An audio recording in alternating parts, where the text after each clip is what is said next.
Welcome to our video series on marriage education, where we dive into the timeless principles that guide human relationships and personal growth. Marriage is one of life's greatest adventures, but it's not always smooth sailing.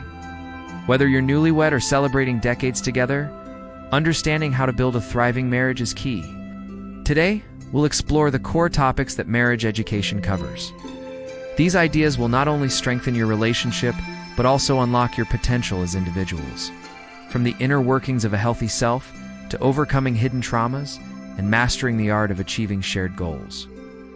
Marriage education offers a roadmap to a flourishing life. Let's get started.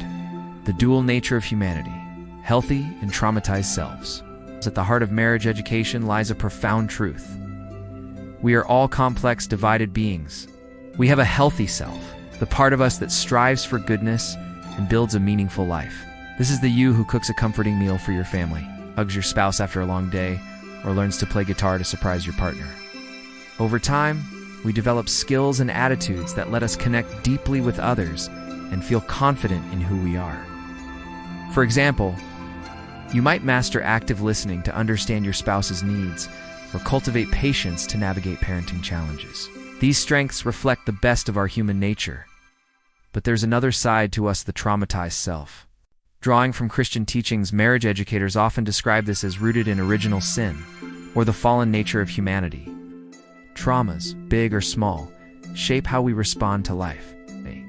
These can stem from personal experiences like a painful childhood rejection, or collective sources such as growing up in a war-torn society.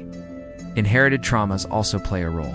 Think of grandparents who survived poverty or conflict, passing down fears or anxieties through family dynamics. In marriage, these traumas can surface unexpectedly. Imagine discussing finances with your spouse, only to spiral into an argument fueled by a deep-seated fear of scarcity from your past. Or picture a romantic moment where one partner withdraws, triggered by an unresolved wound. Marriage education teaches us to recognize these responses not as flaws, but as opportunities for understanding. Beyond the healthy and traumatized selves, marriage education introduces a third key component: the principles that allow couples to achieve their mutual goals. These are universal common-sense rules that govern the success of teams in any endeavor. From building a marriage to running a business, unlike our emotional selves, these principles can't be traumatized. They are like gravity, always operating whether we use them wisely or not. However, not applying or misusing them can amplify our fallen nature. For example, neglecting the principle of regular communication about core issues might lead to misunderstandings that spiral into resentment.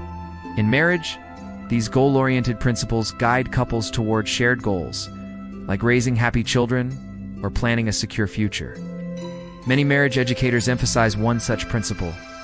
All couples might benefit from regularly taking time to talk about important issues such as roles around the home, parenting, and their finances.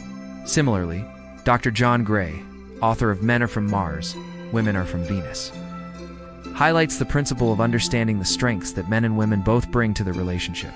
Applying these team-oriented principles with greater skill helps transform your marriage into a flourishing partnership. Because of the truthfulness of the above, marriage education has evolved over time. The first wave focused on teamwork principles and how spouses might collaborate to achieve shared goals. For example, Stephen Covey, author of the 7 Principles of Highly Effective Families, encourages couples to create a shared vision for their marriage and also asks partners to develop the art of listening so as to come up with an agreed plan of action. This approach worked well for many, but it didn't address deeper issues for everyone. The second wave of marriage education turned inward, exploring how individuals manage their internal world. Educators like Gottman emphasize developing skills, attitudes, and values, such as empathy and gratitude.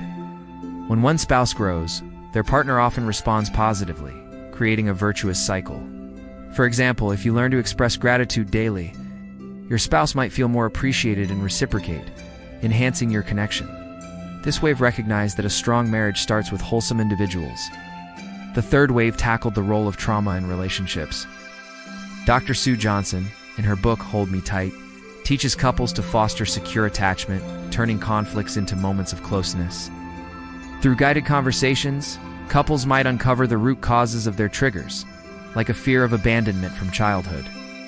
This fosters tolerance and empathy, allowing spouses to say, "I see your pain, and I'm here to help you heal."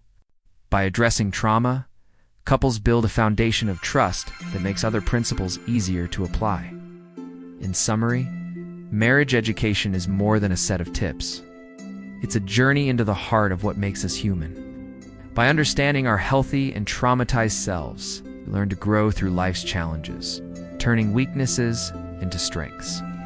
By embracing universal principles, we align our marriages with the blueprint of success, creating homes filled with love and purpose. And by addressing trauma with compassion, we unlock the potential for deeper connection. As we continue this series, we'll dive deeper into these principles, showing how they apply not just to marriage, but to all areas of life. Subscribe and join us on this journey to discover how you can channel your best self to create a marriage and a life filled with blessings. Thank you for watching, and we'll see you in the following video.